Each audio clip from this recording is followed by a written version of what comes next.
नमस्कार मंडळी, मी दीपा दांगट. आणि बघा, अगोदरच्या व्हिडिओमध्ये ऐकलं ना या बोटचा किती जोराजोरात आवाज येतोय. आता मी त्याला थोडंसं कमी केलेलं आहे.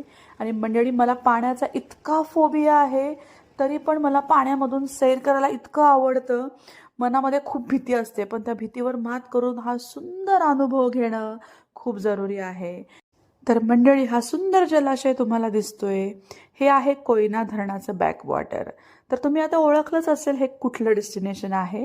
हा आहे मंडळी सुंदर तापोळा, ज्याला महाराष्ट्राचं काश्मीर असं सुद्धा म्हटलं जातं. आणि मंडळी, आता हा जलाशय अतिशय तुडुंब भरलेला आहे. आणि ही जी बोट राईड आहे, या बोट राईडमध्ये आपण एक आयलंड बघणार आहोत, संगम पॉईंट बघणार आहोत, आणि पुढे आपण एका सुंदर अशा मारुती मंदिरामध्ये आपण दर्शनाला जाणार आहोत. तर जवळपास 1 ते 1.5 तासाची अशी ही एक राईड आहे. तेव्हा हे सगळे पॉईंट आपण पुढच्या व्हिडिओमध्ये बघणार आहोत. So guys, stay tune with me. चला, भेटूया पुढच्या व्हिडिओमध्ये. बाय.